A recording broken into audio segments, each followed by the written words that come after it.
buenas noches. O quizás sea de día donde te encuentras ahora. No importa realmente. El tiempo que vamos a recorrer juntos esta noche no conoce de relojes ni de urgencias. Es un tiempo distinto, más pausado, más profundo. Te invito a ponerse cómodo. Ajusta tu almohada si lo necesitas. Deja que tu respiración encuentre su propio ritmo, tranquilo, natural. No hay prisa. Esta historia ha esperado siglos para ser contada. Puede esperar unos segundos más mientras te acomodas. Este es Aula del Tiempo, un espacio donde la historia no se estudia, se contempla. Donde las fechas importan menos que el sentido de las cosas, donde los imperios no son solo mapas y batallas, sino personas, ideas, piedras que todavía guardan el calor de manos antiguas. Si disfrutas de este viaje nocturno por el pasado, si te gusta aprender historia con esta calma, me encantaría que te suscribieras al canal. Y si al final sientes que valió la pena este encuentro, un pequeño like nos ayuda a seguir creando estos espacios de reflexión histórica. Pero no te preocupes por eso ahora. Solo escucha. Esta noche vamos a hablar del Imperio Bizantino. Aunque quizás hablar no sea la palabra correcta. Vamos a caminar por sus calles. Vamos a sentarnos en sus iglesias. Vamos a observar cómo la luz del sol atraviesa los mosaicos dorados de Constantinopla. Vamos a entender cómo un imperio logró sobrevivir 1000 años cuando todos los demás se desmoronaban a su alrededor. 1000 años. Detente un momento en esa cifra. 1000 años es más tiempo del que separa a Shakespeare de nosotros.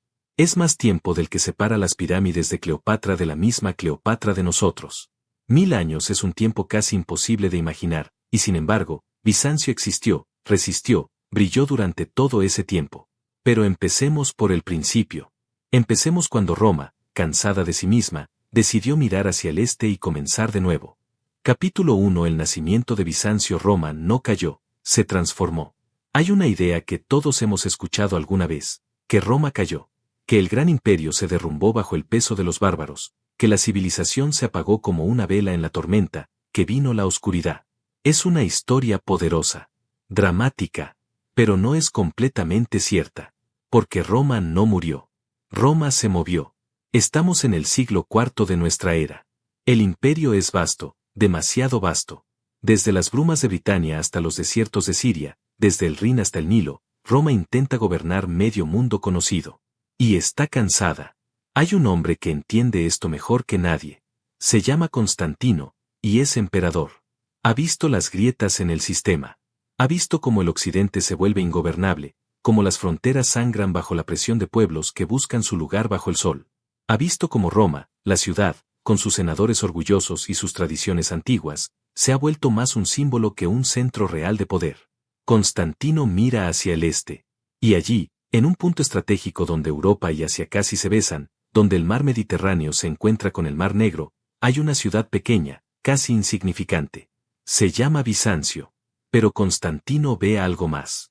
Ve un lugar donde 3 continentes se encuentran. Ve el control de las rutas comerciales. Ve una posición defendible, rodeada de agua por 3 lados. Ve el futuro. En el año 330, Constantino refunda esa pequeña ciudad.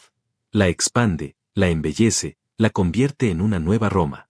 Y con una humildad que no engaña a nadie, la llama Constantinopla. La ciudad de Constantino. No es solo una nueva capital. Es una declaración. Roma ya no está en Roma. Roma está donde está el emperador, donde está el poder, donde está el futuro. Y el futuro está en el este. Imagina por un momento ese traslado. No fue repentino, no fue total. Pero fue real. Los mejores artesanos viajan hacia el este. Las familias importantes comienzan a comprar propiedades allí. Los soldados más leales son destinados a las nuevas murallas. El tesoro imperial se guarda ahora en arcas orientales. Occidente no colapsa inmediatamente. Sigue existiendo, sigue funcionando, al menos por un tiempo.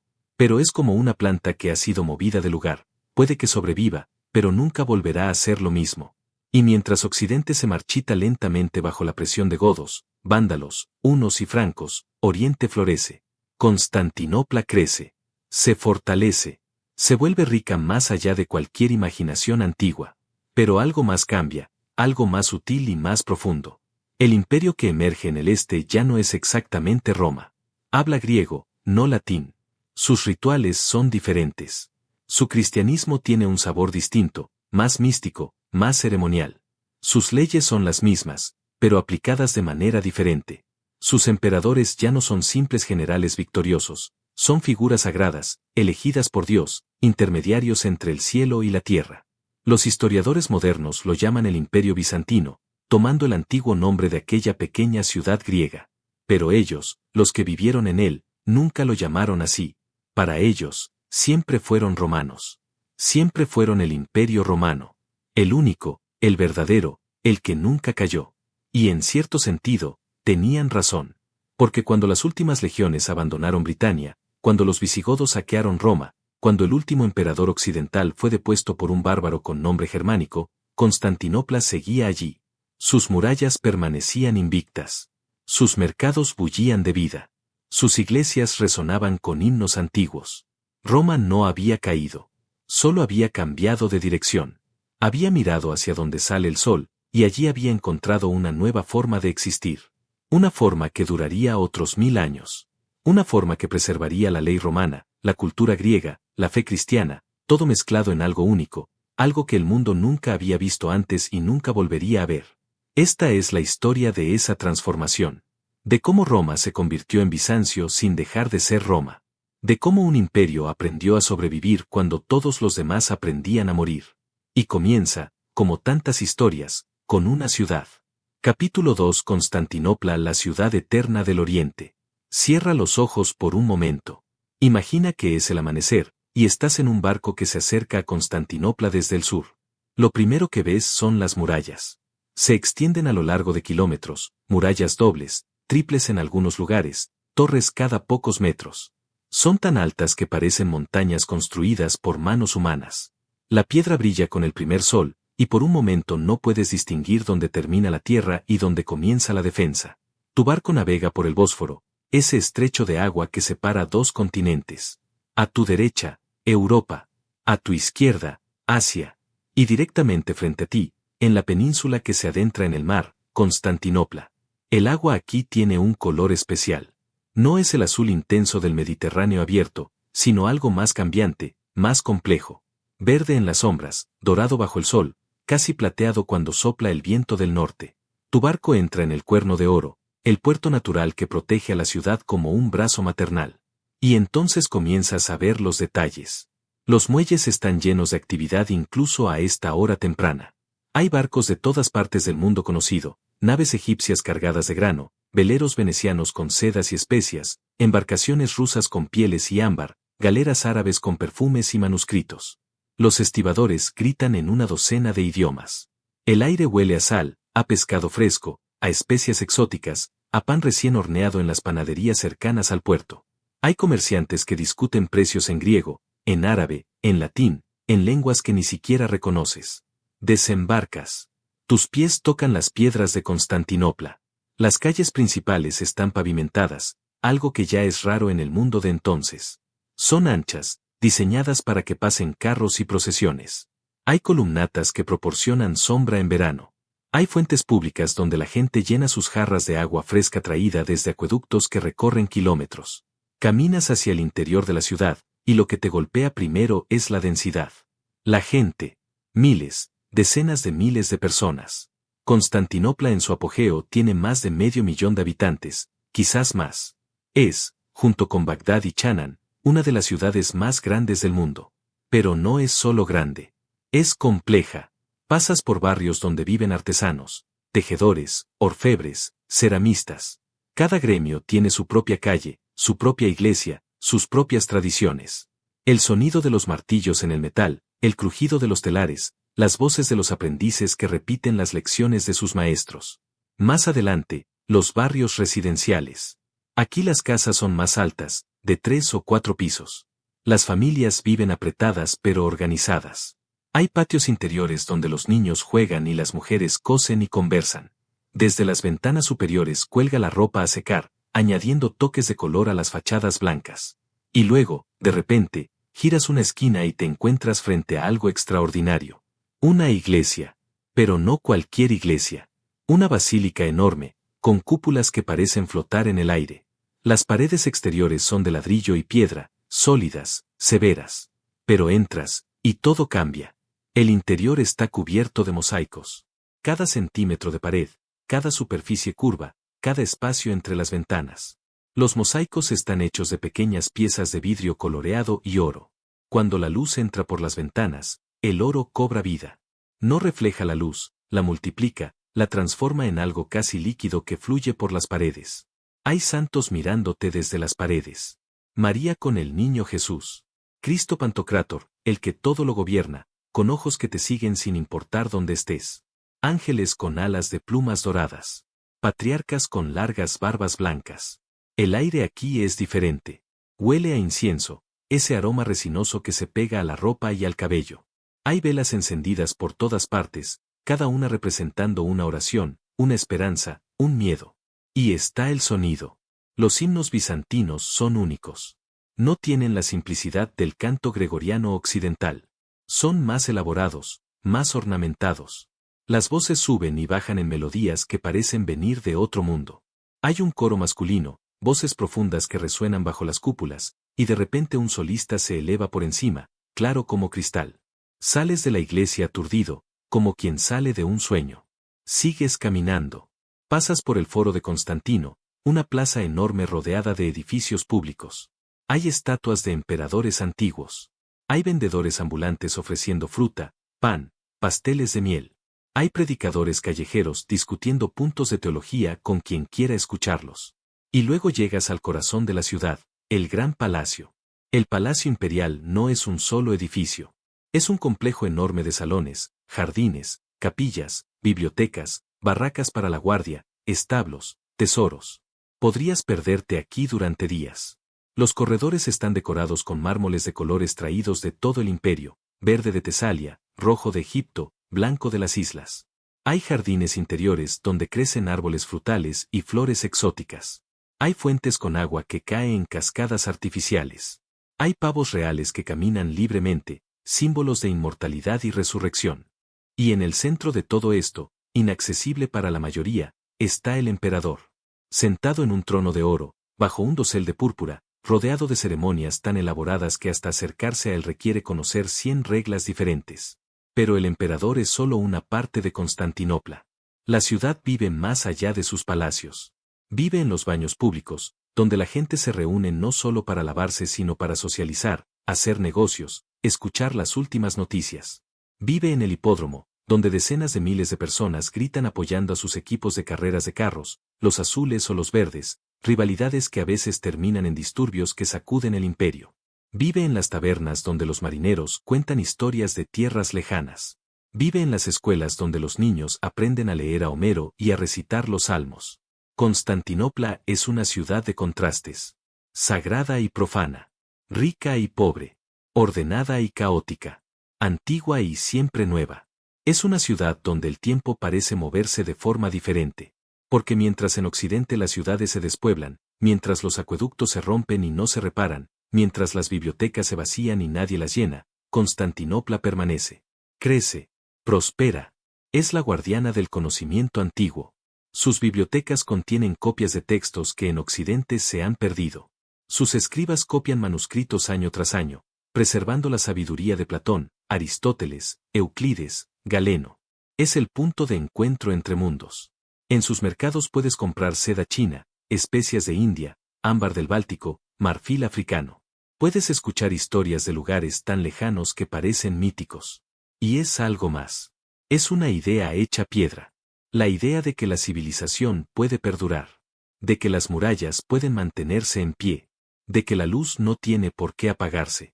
Durante siglos, mientras Europa aprende lentamente a construir sobre las ruinas de Roma, Constantinopla ya está construida. Ya funciona. Ya es perfecta en su complejidad. Los viajeros que llegan de Occidente se quedan sin palabras. Escriben cartas a casa intentando describir lo que han visto, pero las palabras no alcanzan. Hablan de una ciudad que parece hecha más por ángeles que por hombres. De una riqueza que supera cualquier cuento. De una organización que hace que sus propias ciudades parezcan aldeas. Y no exageran. Constantinopla es, en ese momento de la historia, la ciudad más grande, más rica, más hermosa del mundo cristiano. Quizás del mundo entero. Es la ciudad donde Oriente y Occidente se encuentran y se mezclan. Donde el cristianismo y la filosofía griega se funden en algo nuevo. Donde el poder imperial romano encuentra una nueva forma de expresarse. Es la ciudad que será, durante 1000 años, el faro de una civilización. Y esta noche, mientras el sol se pone sobre sus cúpulas doradas, mientras las lámparas se encienden una por una en sus calles, mientras los marineros en el puerto amarran sus barcos y los monjes en los monasterios entonan sus vísperas, Constantinopla sigue siendo lo que siempre ha sido, eterna. Capítulo 3 Fe. Poder y emperadores sagrados. Hay un momento durante el reinado de Justiniano, en el siglo VI, que resume mejor que cualquier otro lo que significa ser bizantino. Justiniano ha decidido construir una nueva catedral. La anterior, Santa Sofía, fue destruida durante disturbios. Y él, ambicioso como ningún emperador desde Constantino, quiere construir algo que supere todo lo que el mundo ha visto. Reúne a los mejores arquitectos del imperio. Les da recursos casi ilimitados. Y les encarga una tarea imposible, construir una cúpula tan grande que parezca suspendida en el cielo, que parezca flotar sin apoyo visible. Pasan años. Miles de obreros trabajan día y noche. Se traen columnas de mármol desde templos paganos antiguos de todo el Mediterráneo. Se importan ladrillos especiales, más ligeros que los normales. Se inventan técnicas de construcción que no se conocían antes. Y finalmente, un día de diciembre del año 537, la catedral está lista. Justiniano entra por primera vez en el edificio terminado. Camina lentamente por la nave central. Sus pasos resuenan en el espacio enorme. Mira hacia arriba, hacia esa cúpula imposible que parece flotar sobre un anillo de ventanas, como si la sostuviera solo la luz. Y dice, en voz baja pero clara, Salomón, te he superado. Es un momento de orgullo, sí, pero es más que eso. Es una declaración teológica.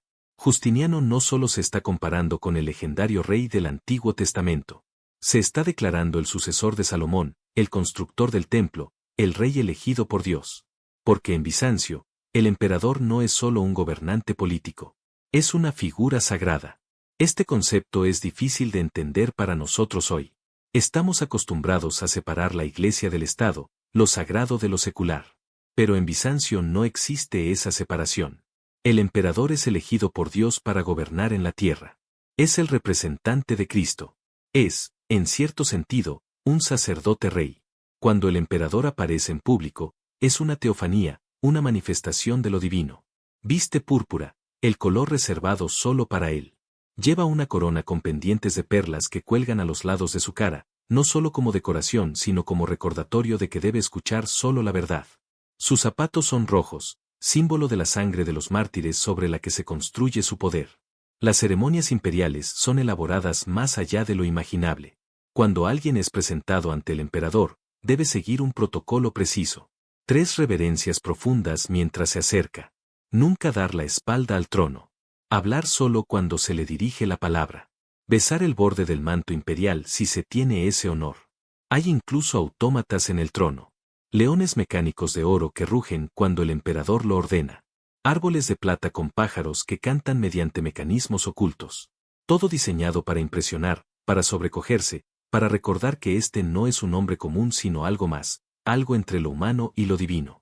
Pero esta sacralidad del emperador no es solo teatro. Tiene consecuencias teológicas profundas. El emperador tiene el derecho, incluso el deber, de intervenir en asuntos religiosos. Convoca concilios eclesiásticos. Nombra patriarcas. Define doctrina. Cuando hay disputas teológicas, y las hay constantemente, es el emperador quien decide qué es ortodoxia y qué es herejía. Esto causa tensiones constantes con la Iglesia, especialmente con el Papa en Roma, que cree que los asuntos religiosos deben estar en manos de los clérigos, no de los gobernantes seculares. Pero en Bizancio, esa distinción no existe. El emperador es secular y religioso a la vez. Y la fe bizantina es algo único en el cristianismo. Es más mística que la fe occidental. Más contemplativa. Más enfocada en el misterio que en la razón. Entra a una iglesia bizantina durante la liturgia. No es como una misa occidental. No hay bancos donde sentarse. Los fieles están de pie, moviéndose lentamente, encendiendo velas, besando iconos. El servicio puede durar horas. Los sacerdotes están detrás del iconostasio, la pared de iconos que separa el santuario del resto de la iglesia, realizando los misterios sagrados que los fieles no pueden ver pero sí sentir. El incienso es constante. Se balancea en grandes incensarios de plata, llenando el aire de humo fragante. No es solo para el olfato. El humo representa las oraciones subiendo al cielo, lo material transformándose en espiritual. Y están los iconos. Ah, los iconos. Para nosotros hoy, un icono es una imagen religiosa. Pero en Bizancio es mucho más. Un icono no representa a un santo, lo hace presente. No es una ilustración, es una ventana. Cuando miras un icono de Cristo o de María, ellos te están mirando también. Están allí, en la imagen, realmente presentes. Los iconos se pintan siguiendo reglas estrictas. No son expresiones de creatividad individual, sino actos de devoción. El pintor de iconos ayuna, reza, se prepara espiritualmente antes de comenzar. Las proporciones están establecidas. Los colores tienen significados. El oro del fondo no representa el cielo físico sino la luz divina increada, la luz que existía antes de la creación del sol. Esta reverencia por los iconos causa, en el siglo VIII, una de las crisis más graves del imperio, la iconoclasia.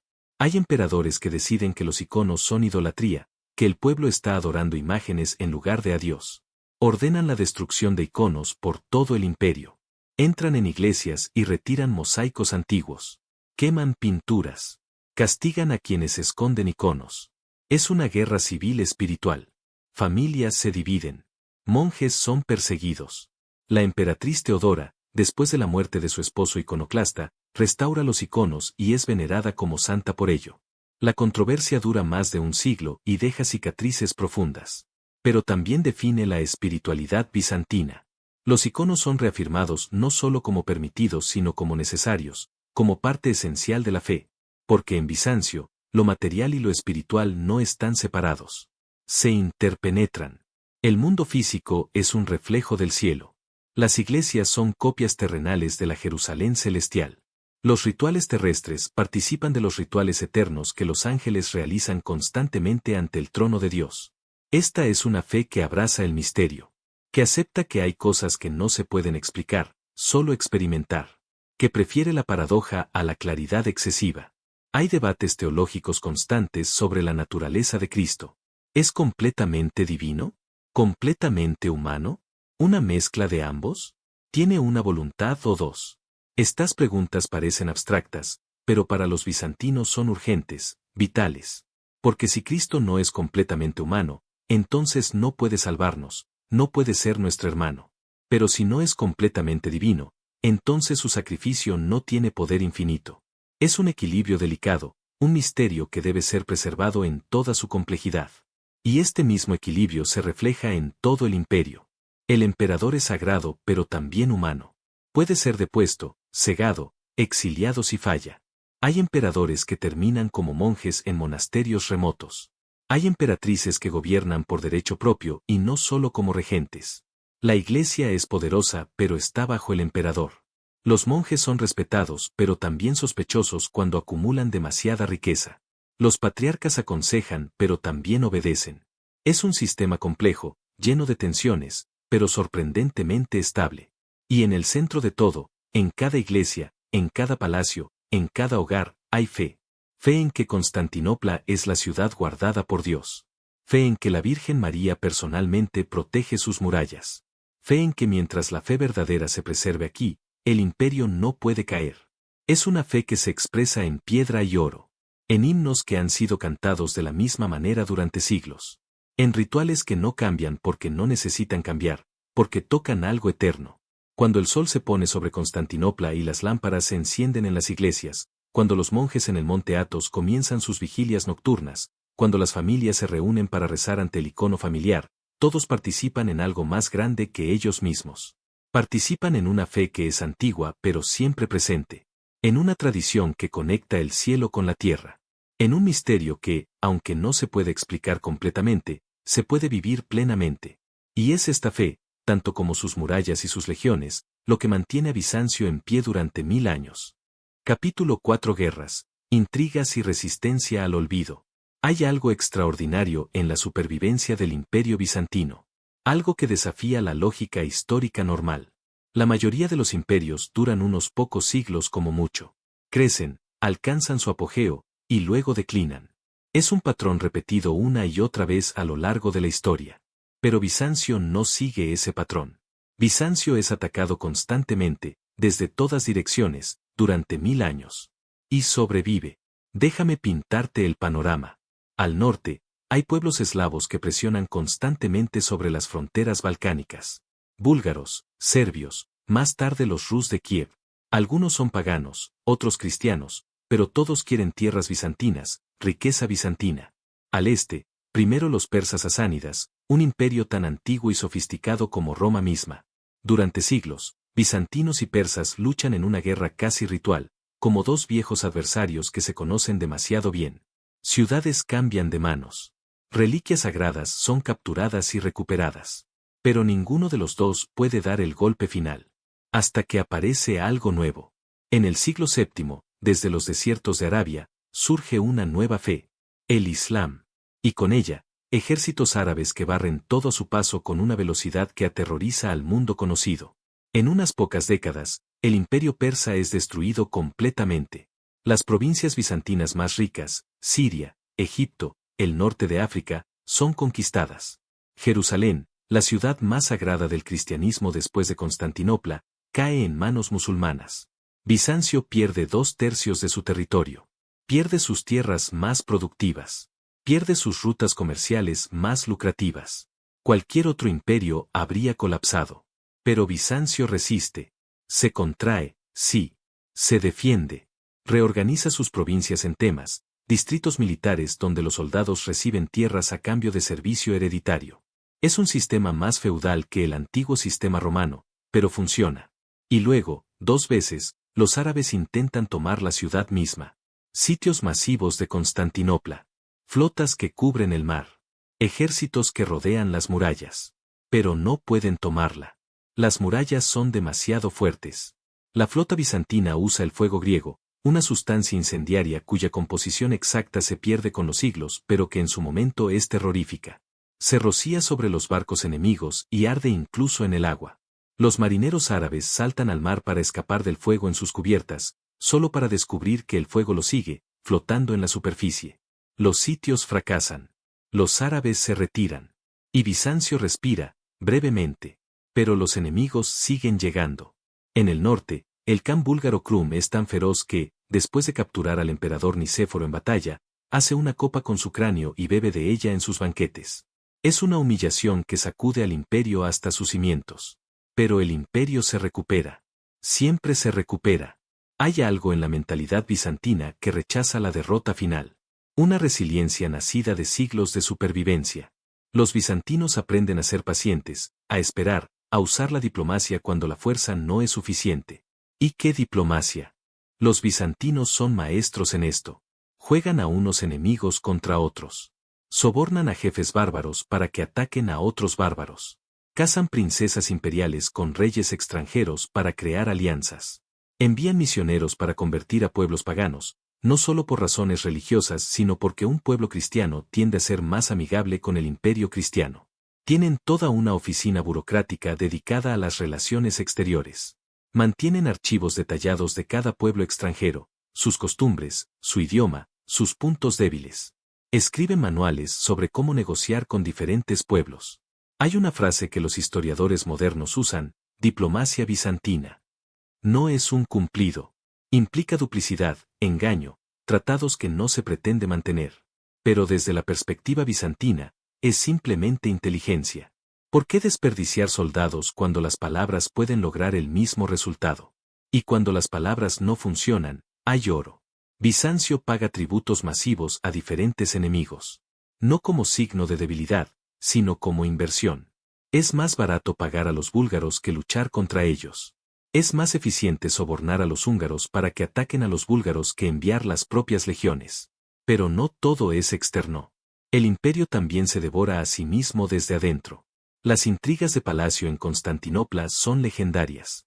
Emperadores son asesinados por sus propios guardias. Generales victoriosos regresan de campaña solo para ser cegados por orden imperial porque se volvieron demasiado populares. Conspiraciones se tejen en los corredores del gran palacio como arañas tejiendo sus redes. Hay emperadores que son monjes antes de ser coronados. Hay emperadores que son campesinos, soldados rasos que ascienden por pura habilidad militar. Hay emperatrices que gobiernan con mano de hierro. Hay regencias, usurpaciones, dinastías que duran generaciones y dinastías que duran meses. Y está la guardia varega, los vikingos escandinavos que el emperador emplea como guardaespaldas personales porque no tienen vínculos con las facciones locales y por lo tanto se puede confiar en ellos. Al menos la mayoría del tiempo. La política bizantina es tan compleja, tan llena de giros, que la palabra bizantino entra en idiomas modernos como sinónimo de complicación excesiva. Pero de nuevo, desde dentro, tiene sentido. Es un sistema de pesos y contrapesos. Aristocracia, ejército, iglesia, burocracia, todos vigilándose mutuamente, todos compitiendo por influencia pero también necesitándose mutuamente para mantener el sistema funcionando. Y luego llega el año 1071. La batalla de Manzikert. Un desastre militar que cambia todo. El emperador romano Diógenes IV lleva su ejército al este, a Anatolia, para enfrentar a los turcos selyúcidas. Son nómadas de las estepas, excelentes jinetes, recién convertidos al Islam y llenos de celo religioso. La batalla es un desastre. El ejército bizantino es destruido. El emperador es capturado. Aunque es tratado con honor y liberado después, el daño está hecho. Anatolia, el corazón del imperio, la fuente de sus mejores soldados, está abierta a la invasión. Los turcos se asientan allí. Establecen sultanatos. Cambian la demografía de la región para siempre. Bizancio nunca se recupera completamente de Manzikert. Es el principio del fin, aunque ese fin tardará todavía casi 4 siglos en llegar. Pero incluso en declive, incluso reducido, el imperio sigue siendo importante. Sigue siendo rico comparado con sus vecinos. Sigue siendo el guardián de un conocimiento que Occidente ha olvidado. Y sigue resistiendo. Cuando la primera cruzada llega desde Occidente en el año 1096, los bizantinos los miran con una mezcla de alivio y sospecha. Son cristianos, sí, pero son también bárbaros. No entienden los matices de la política oriental. Atacan sin diplomacia.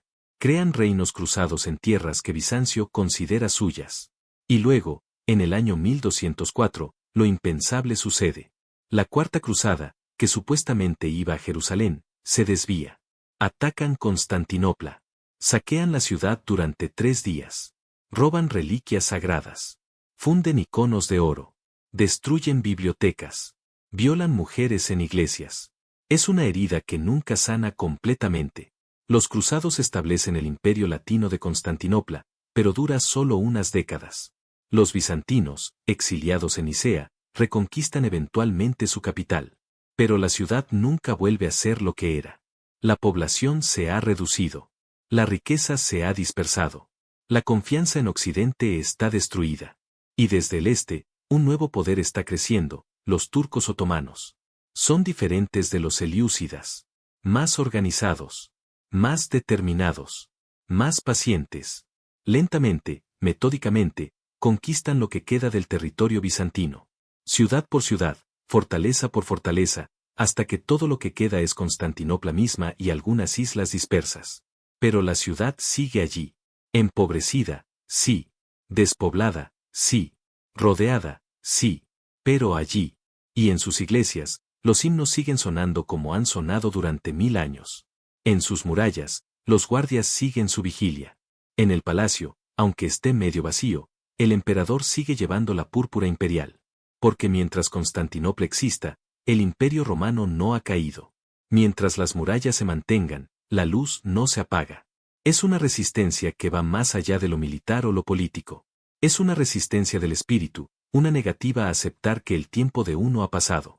Y esa resistencia, esa terquedad sagrada, esa capacidad de sobrevivir cuando la lógica dice que es imposible, es quizás la característica más definitoria de Bizancio. Han resistido persas, árabes, búlgaros, turcos selyúcidas, cruzados, terremotos, plagas, hambrunas, guerras civiles, cismas religiosos, todo lo que la historia puede lanzar contra un imperio. Y siguen allí. Hasta que finalmente, inevitablemente, llega el día en que ya no pueden resistir más. Capítulo 5. La caída de Constantinopla y el eco del imperio. Es la primavera del año 1453. El sultán otomano Mehmed II, un joven de solo 21 años pero ya veterano en astucia y ambición, ha decidido que es momento de completar lo que sus antecesores intentaron y fallaron, tomar Constantinopla. Ha preparado meticulosamente. Ha construido una fortaleza en el Bósforo para controlar el acceso marítimo a la ciudad. Ha fundido cañones masivos, los más grandes que el mundo visto, capaces de lanzar proyectiles de piedra del tamaño de un hombre. Y ahora, en abril, su ejército rodea las murallas. Se habla de 80.000 hombres, quizás más. La flota otomana llena el mar, tantos barcos que casi se puede caminar sobre ellos. Dentro de la ciudad, el emperador Constantino XI sabe que el fin está cerca. Tiene tal vez 7.000 defensores, incluidos algunos voluntarios genoveses y venecianos que han venido a ayudar. Las murallas son fuertes, las más fuertes del mundo, pero tienen más de 1000 años y en algunos lugares muestran su edad. Ha pedido ayuda a Occidente. El Papa ha prometido una cruzada si Constantinopla acepta la reunificación de las iglesias oriental y occidental. Pero esa unión es impopular entre los bizantinos. Hay quienes dicen que prefieren ver el turbante turco en Constantinopla que la mitra papal. Y Occidente, como siempre, está distraído con sus propias guerras. La ayuda prometida no llega. Así que Constantinopla está sola, como ha estado tantas veces antes. El sitio comienza. Los cañones otomanos retumban día y noche. El sonido debe ser ensordecedor, apocalíptico. Las bolas de piedra golpean las murallas, abriendo brechas que los defensores reparan desesperadamente durante la noche. Los otomanos intentan todo. Túneles bajo las murallas, que los defensores detectan e inundan. Torres de asedio, que son quemadas. Ataques masivos, que son repelidos con pérdidas terribles en ambos lados. Y luego Mehmed hace algo ingenioso y terrible. Arrastra barcos sobre tierra, usando rodillos de madera, para meterlos en el Cuerno de Oro, el puerto que estaba protegido por cadenas. Ahora los otomanos pueden atacar desde un ángulo que los defensores no habían reforzado tanto. Las semanas pasan. Dentro de la ciudad, la comida se agota. Los defensores están exhaustos. Cada noche reparan durante horas lo que los cañones destruyeron durante el día. Pero no se rinden. El emperador Constantino camina por las murallas, animando a sus hombres. Les recuerda que están defendiendo no solo una ciudad sino una civilización, una fe, 1000 años de historia. En la noche del 28 de mayo, Mehmed ordena un asalto final para el amanecer siguiente. Toda su armada, todas sus tropas, todo su poder, en un ataque masivo y coordinado. Esa noche, en Constantinopla, hay una última liturgia en Santa Sofía. La gran catedral está llena. Ortodoxos y católicos, bizantinos y latinos, todos juntos por última vez. Las diferencias doctrinales ya no importan. El emperador está allí, vestido no con púrpura imperial sino con armadura simple. Los himnos suenan por última vez bajo la gran cúpula. El incienso sube en columnas de humo fragante. La luz de 1000 velas tiembla en los mosaicos dorados. Y luego, cuando termina la liturgia, todos van a sus puestos en las murallas. El asalto comienza antes del amanecer del 29 de mayo. Los otomanos lanzan oleada tras oleada de soldados contra las murallas. Primero los irregulares, luego la infantería regular, finalmente los genízaros, la élite del ejército otomano. La lucha es feroz. Los defensores luchan con una desesperación que multiplica sus fuerzas. Pero son demasiado pocos contra demasiados. Una brecha en la muralla, una puerta que alguien dejó abierta por error, es todo lo que se necesita. Los otomanos entran en torrente. El emperador Constantino ve que todo está perdido. Podría intentar escapar. Hay barcos en el puerto. Podría huir a Italia, vivir exiliado, seguir siendo emperador en título aunque no en realidad. Pero no lo hace. Se arranca las insignias imperiales de su armadura para que los turcos no sepan quién es. Y lucha como un soldado más en las calles de su capital. Muere luchando, como un emperador romano de la antigüedad. Su cuerpo nunca es identificado con certeza. Para el mediodía, todo ha terminado. Los otomanos controlan la ciudad. Mehmed entra triunfante. Va directamente a Santa Sofía. Los ciudadanos bizantinos se han refugiado allí, creyendo en la vieja profecía de que cuando los turcos entraran a la ciudad, un ángel bajaría del cielo para defenderla. Pero no baja ningún ángel. Mehmed mira alrededor de la gran catedral. Dicen que lloró al ver la destrucción que sus soldados ya habían comenzado. Ordena que se detenga el saqueo, antes de lo habitual en estos casos. Y declara que Santa Sofía será ahora una mezquita. Los mosaicos cristianos serán cubiertos, no destruidos. Los minaretes se añadirán a los lados. Pero el edificio permanecerá, transformado pero reconocible. Y así, después de 1123 años, termina el Imperio Romano de Oriente. El Imperio Bizantino. La noticia llega a Occidente como un shock. El Papa llama a una cruzada para recuperar la ciudad, pero nadie responde. Europa está demasiado fragmentada, demasiado ocupada con sus propios asuntos. Los eruditos bizantinos huyen a Italia, llevando consigo manuscritos antiguos. Estos manuscritos ayudarán a encender el Renacimiento. Las ideas griegas olvidadas en Occidente, preservadas pacientemente en Constantinopla durante siglos, ahora se dispersan por Europa, sembrando nuevos pensamientos. Pero el imperio mismo ha terminado. O eso parece. Porque Bizancio no muere realmente. No puede. Ha durado demasiado, ha influido demasiado, ha preservado demasiado. Rusia se declara la tercera Roma. Los zares toman el título, que es una corrupción de César. Adoptan el águila de 2 cabezas bizantina como su símbolo. Moscú se ve a sí misma como la heredera de Constantinopla, la guardiana de la fe ortodoxa. La liturgia bizantina continúa, sin cambios, en iglesias por todo el mundo ortodoxo. Los mismos himnos, los mismos rituales, como si el tiempo se hubiera detenido. El derecho bizantino influye en los códigos legales de media Europa. La compilación de Justiniano de las leyes romanas, el Corpus Juris Civilis, se convierte en la base del derecho civil en muchos países. El arte bizantino inspira a pintores durante siglos. Los mosaicos de Rávena, las iglesias de Venecia, los iconos que todavía se pintan hoy siguiendo las mismas técnicas y reglas de hace 1000 años. Y la ciudad misma, aunque ahora llamada Estambul, todavía respira Bizancio. Puedes verlo en las antiguas cisternas subterráneas. En las secciones de muralla que todavía están en pie. En Santa Sofía, ahora museo, donde si miras cuidadosamente puedes ver los mosaicos cristianos emergiendo bajo el yeso que los cubrió. Bizancio es como un río que desaparece bajo tierra pero que continúa fluyendo, alimentando pozos y fuentes lejos de su curso original. Preservó la cultura clásica cuando Occidente la había olvidado. Mantuvo las llamas del conocimiento griego ardiendo durante los siglos oscuros. Fue el puente entre el mundo antiguo y el moderno, entre Oriente y Occidente. Fue, durante 1000 años, la luz en la oscuridad. La prueba de que la civilización puede persistir. La demostración de que las murallas pueden mantenerse en pie, que los libros pueden preservarse, que la belleza puede cultivarse incluso cuando todo alrededor es caos. Y quizás esa es la lección final de Bizancio. No que los imperios son eternos, porque claramente no lo son.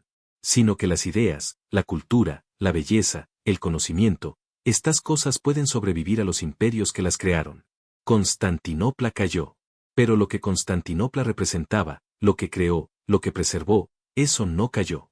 Vive todavía en cada iglesia ortodoxa donde se canta la liturgia de San Juan Crisóstomo. Vive en cada biblioteca que alberga copias de filósofos griegos que solo sobrevivieron porque los escribas bizantinos los copiaron pacientemente. Vive en cada sistema legal que se remonta al derecho romano. Vive en la idea misma de que el pasado vale la pena preservar, que la belleza importa, que la luz debe mantenerse encendida. Bizancio fue el guardián del tiempo. No de su propio tiempo solamente, sino del tiempo de todos los que vinieron antes.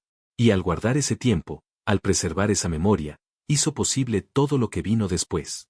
Capítulo 6. Los rostros del imperio vidas en la sombra de la púrpura. Hemos hablado de emperadores y batallas, de murallas y catedrales. Pero un imperio no es solo sus gobernantes o sus monumentos. Un imperio es también la gente que vive en él, día tras día, generación tras generación. Así que esta noche, antes de despedirnos, caminemos por Constantinopla no como visitantes asombrados, sino como si viviéramos allí. Veamos el imperio a través de los ojos de quienes lo habitaron. Imagina que eres un comerciante. Tu familia ha vivido en el mismo barrio cerca del puerto durante 5 generaciones. Tu abuelo comerciaba con seda, tu padre también, y ahora tú. Te levantas antes del amanecer. El aire está fresco, con ese olor salado del mar mezclado con el aroma del pan que ya se hornea en las panaderías cercanas. Te vistes con ropa simple pero de buena calidad. No eres rico, pero tampoco pobre. Perteneces a esa amplia clase media que hace funcionar el imperio.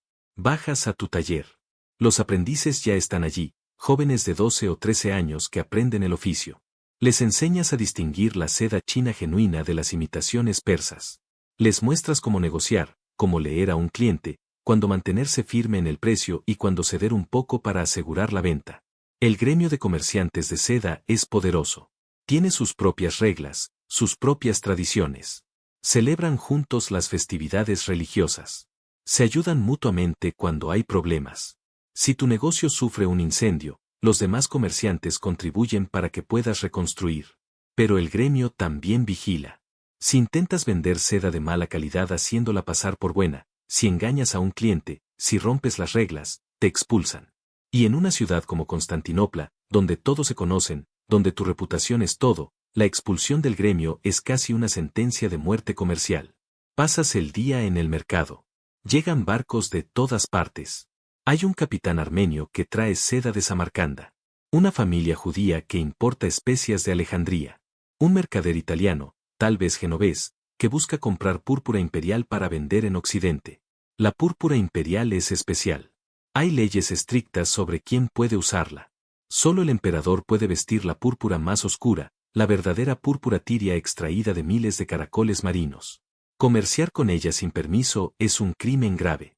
Pero hay tonos menores de púrpura que se pueden vender, y son muy lucrativos. Negocias. Regateas. Es un baile sutil de palabras y gestos. Nunca aceptas el primer precio. Nunca ofreces tu precio final de entrada. Hay té que compartir, cumplidos que intercambiar, preguntas sobre la familia. Los negocios en Bizancio no son transacciones frías, sino relaciones que se cultivan durante años. Al mediodía, cierras el taller por unas horas. Hace calor. Vas a los baños públicos. No son como los baños romanos antiguos, esas vastas estructuras de mármol. Son más modestos, pero siguen siendo importantes. En los baños te encuentras con otros hombres del barrio. Hablan de política. Siempre de política. Bizancio es una sociedad intensamente política. Todo el mundo tiene una opinión sobre el emperador, sobre el patriarca, sobre la última disputa teológica. Están las facciones del hipódromo. Los azules y los verdes. Originalmente eran equipos de carreras de carros, pero se han convertido en algo más. Son casi partidos políticos.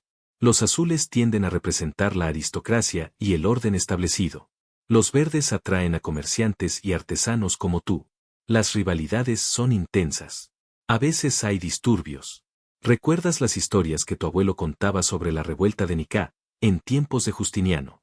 Azules y verdes se unieron, algo casi impensable, y casi derrocan al emperador. La ciudad ardió durante días. Miles murieron. Solo la determinación de la emperatriz Teodora, quien se negó a huir, salvó el trono. Regresas a casa al atardecer. Tu esposa ha preparado la cena. Pescado del Cuerno de Oro, pan, aceitunas, queso. Comida simple pero buena. Tus hijos están allí. Tu hijo mayor pronto comenzará a trabajar contigo en el negocio. Tu hija se casará pronto. Ya has comenzado a discutir la dote con la familia del novio. Después de cenar, la familia se reúne ante el icono familiar. Es una imagen de la Virgen con el niño, pintada hace generaciones.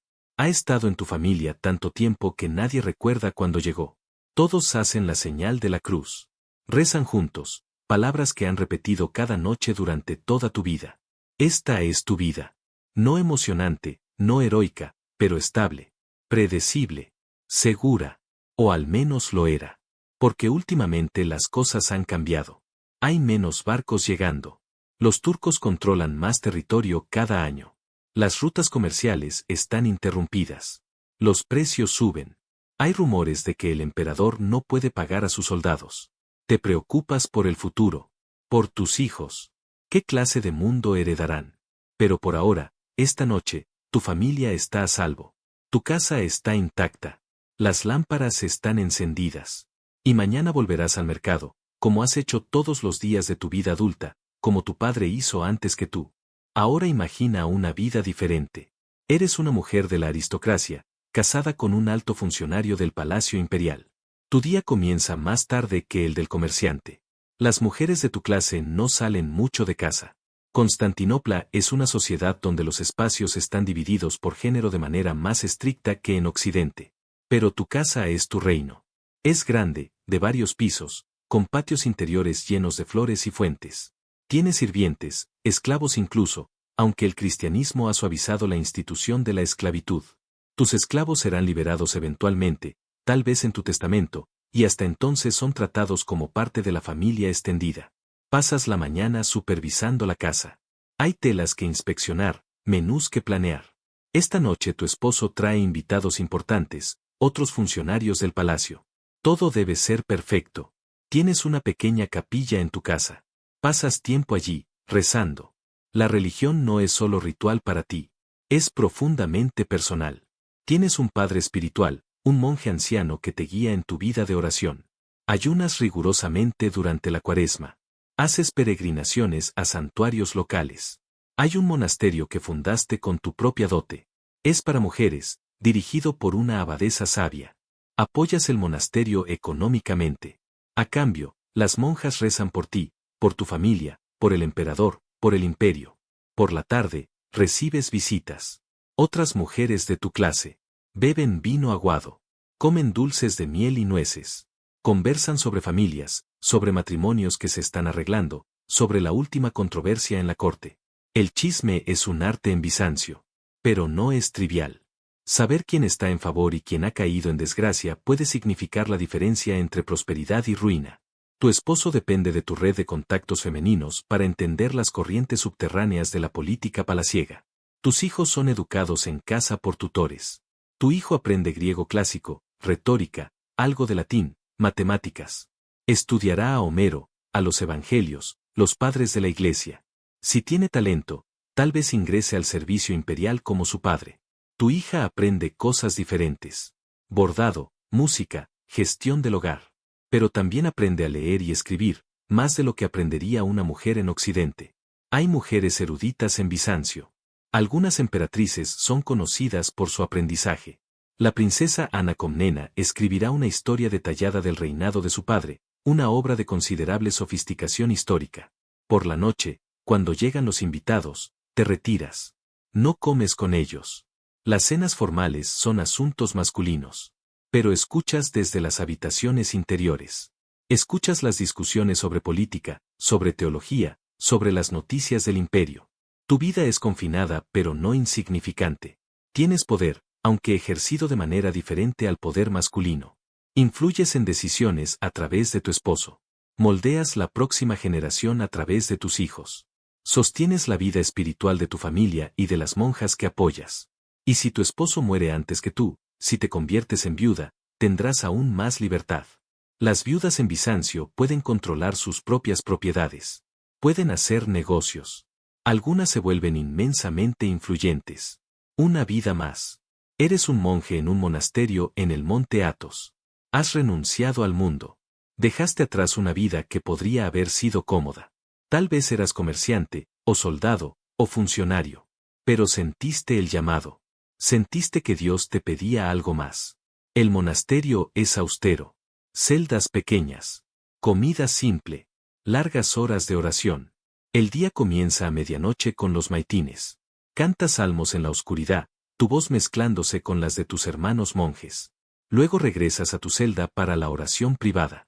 Recitas la oración de Jesús. Señor Jesucristo, Hijo de Dios, ten piedad de mí, pecador.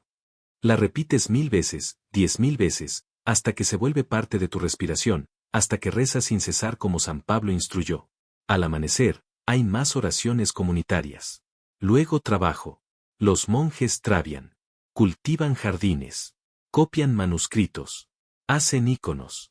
El trabajo manual no es castigo sino oración en acción. Tú eres escriba.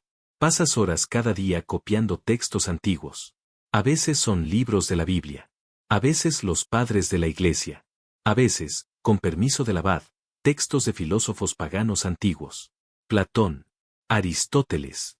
Euclides. Tu trabajo es meticuloso. Cada letra debe ser perfecta. Un error puede corromper el texto, puede transmitir falsedad a las generaciones futuras. Así que trabajas lentamente, con reverencia. En el scriptorium, el silencio es casi total. Solo el rasguido de las plumas sobre pergamino. El ocasional crujido del cuero cuando alguien cierra un libro terminado. El suave murmullo de alguien rezando mientras copia. Este trabajo que haces, este trabajo aparentemente simple de copiar palabras de un libro a otro, es en realidad extraordinario. Estás preservando el conocimiento del mundo. Sin ti y tus hermanos monjes, estos textos se perderían. La sabiduría de siglos se evaporaría como niebla bajo el sol. No piensas en esto en términos grandiosos. Para ti es simplemente obediencia. El abad te dijo que copies este texto, entonces lo copias.